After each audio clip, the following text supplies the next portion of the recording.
નમસ્કાર મિત્રો, આજે આપણે જઈ રહ્યા છીએ બનાસકાંઠા જિલ્લાના ઓગળ તાલુકામાં આવેલ ઓગળ ખડીએ, જે મિત્રો 800 થી 900 વર્ષ જૂનો કિલ્લો છે, જે તમે નામ સાંભળ્યું હશે. ઓગળનાથ મહારાજનું તેમને જે તપોભૂમિ છે, જે આ જગ્યાએ તેમણે તપ કર્યું હતું. મિત્રો, હું ઓગળનાથ મહારાજનો તમને ઇતિહાસ સંભળાવું, જે મેં સાંભળ્યું છે એ, અને જે મને આવડે છે તે હું કહું.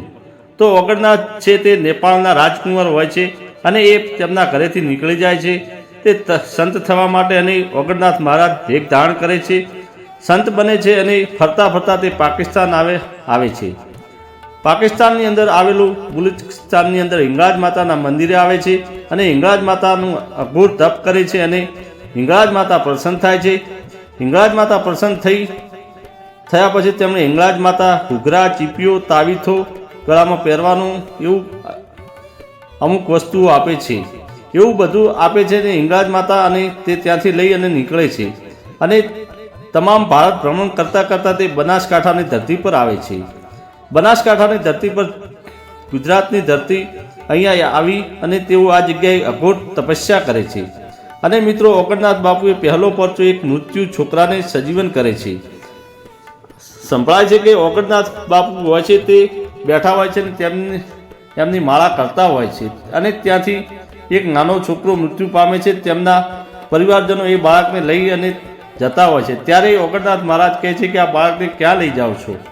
તો એવું કહે છે કે આ બાળકનું મૃત્યુ થયું છે, અને એને અગ્નિ સંસ્કાર માટે લઈ જઈએ છીએ. ત્યારે ઓગળનાથ બાપુ કહે છે કે આ બાળકને તમે મને આપી દો, અને હું આને સજીવન કરીશ ને હું મારી પાસે રાખીશ. ત્યારે ત્યાંના ઘરના પરિવારના લોકો એમ કહે છે કે તો બહુ સરસ કહેવાય. પછી ત્યાં લઈ જઈ અને ઓગળનાથ બાપુ અંજલિ લઈ અને તે બાળક ઉપર નાખે છે, એટલે બાળક તે સજીવન થઈ જાય છે, અને એ બાળકને ત્યાંથી લઈ અને તેને નીકળી જાય છે. અને એ બાળક ભીખમાં એમને મળેલ, એટલે એમનું નામ ભિખારીનાથ બાપુ રાખે છે. ઓગળનાથ બાપુ બીજા વારસદાર હતા, તે ભિખારીનાથ બાપુ હતા.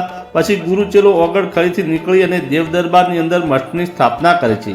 તો મિત્રો, ચાલો આપણે હવે કિલ્લો જોઈએ.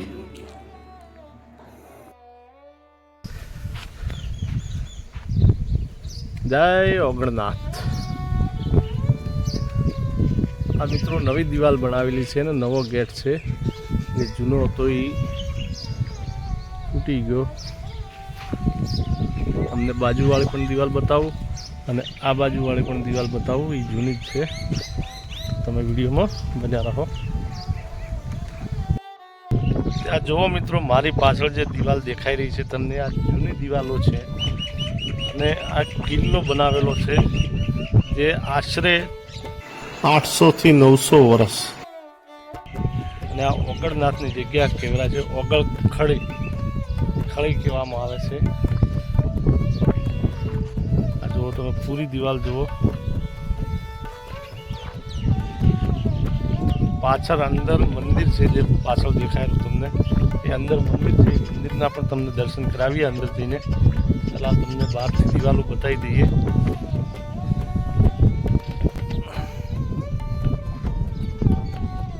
આ પાછળનો ભાગ છે આવી ગયો એકદમ મિત્રો. અને ઓગળનાથજીએ અહીંયા તપસ્યા કરેલી મિત્રો, આ જગ્યા ઉપર. અહીંયા તેમને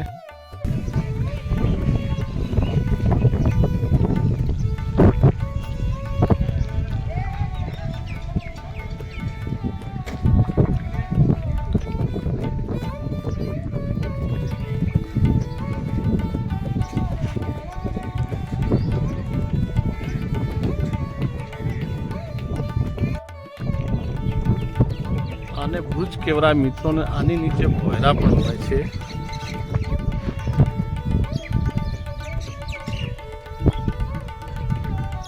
આ જો ઉપર બારીઓ મૂકેલી છે, ઠંડો પવન ચાલ્યો આવે એટલા માટે. અંદર ભોયરું પણ છે, ભોયરું પણ તમને બતાવીએ. હવે ચલો જઈએ અંદર, તમને બતાવીએ. તો આપણે હવે અંદર જઈએ અને અંદરથી તમને બતાવીએ. તો આવી ગયો ગેટ મિત્રો. આ જો બેસવા માટે બનાવેલું હોય ગેટમાં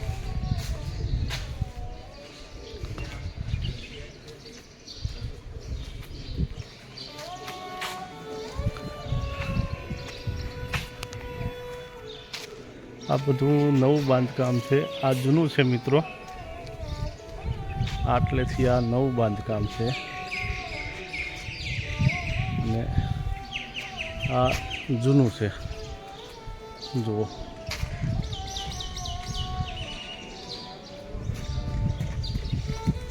અને હવે આપણે જઈએ અંદર મંદિરમાં. સામે આ ગેટ દેખાય ત્યાં. જુઓ મિત્રો, કેટલો મોટો કિલ્લાની જગ્યા છે.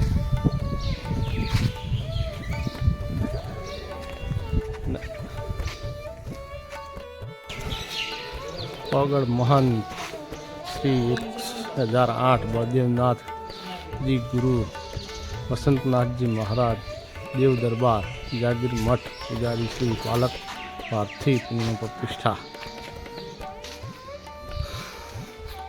તો આપણે દર્શન કરી લઈએ મિત્રો, અને તમને પણ દર્શન કરાવીએ. આ જુઓ મિત્રો, આ જૂનો દરવાજો જ છે, ગેટ. આ બધું જૂનવાણી આવી ગયું મિત્રો, અહીં જોઈ શકો છો તમે.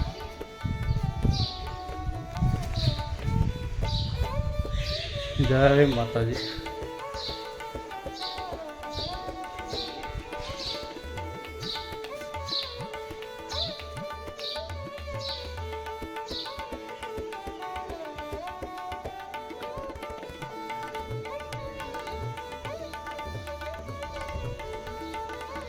ચાલો બધું તમને બતાવી દઉં મિત્રો, પછી આપણે દર્શન કરીએ.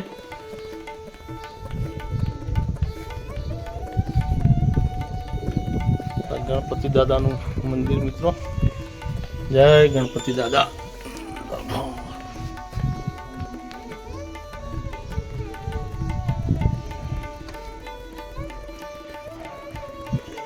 આ તમને બહારથી બુર્જ બતાવ્યો તો એ છે મિત્રો. ઉપર પણ આ રૂમ છે જુઓ, અને એક આ નીચે રૂમ છે, અને આ પોયરું છે.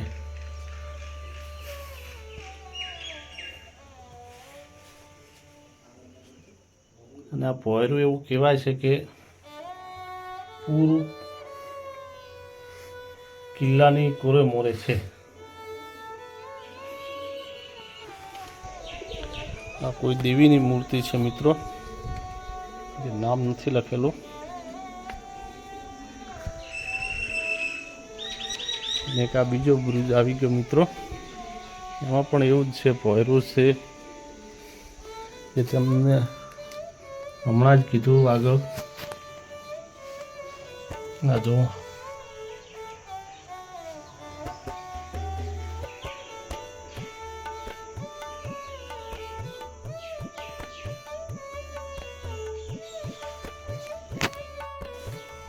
મિત્રો, પોયરું જ છે. અને આ પોયરાની સુરંગો ક્યાં નીકળતી હોય કોઈને ખબર ના હોય. જે રાજા હોતા એમને જ ખબર હોતી. અને સિપાહીઓ અહીંયા ઊભા રહી અને આ બારીઓમાંથી જોયા કરતા. અને એક આની ઉપર પણ રૂમ હોય, ત્યાં પણ ઊભા રહેતા. અને આ પોયરામાં એવું પણ કહેવાય, કોઈ એવું આવતું હોય માણસ દુશ્મની, તો એમ કે આ પોયરાના દ્વારાથી અંદર બહાર જે રસ્તો નીકળતો હોય ત્યાંથી નીકળી અને તેમને પકડી પણ શકે. એના માટે પણ પોયરા પહેલાં બનાવવામાં આવતા એવું કેવું છે બધાનું. અને આ બજરંગ બલીનું મંદિર છે મિત્રો, મૂર્તિ જુઓ.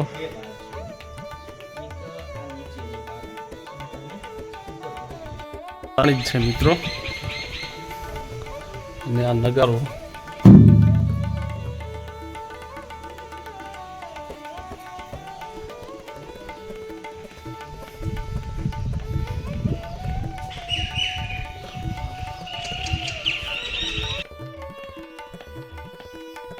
ના ચરણના દર્શન કરી લઈએ.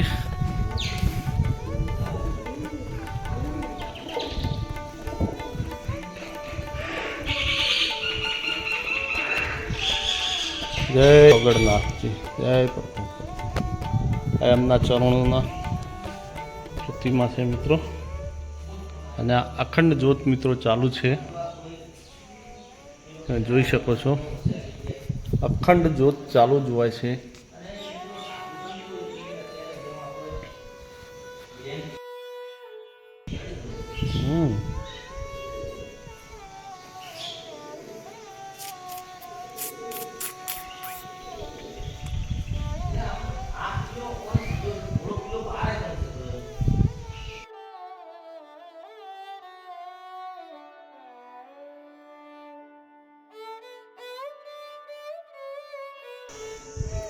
જો મિત્રો આપણે ઉપરથી જોઈ લઈએ નજારો.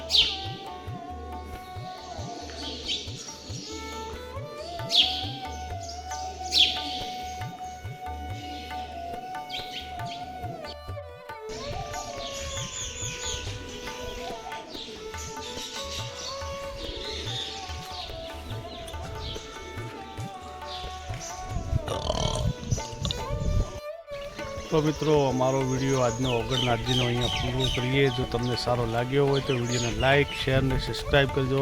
જય ઓગળનાથ બાપુ.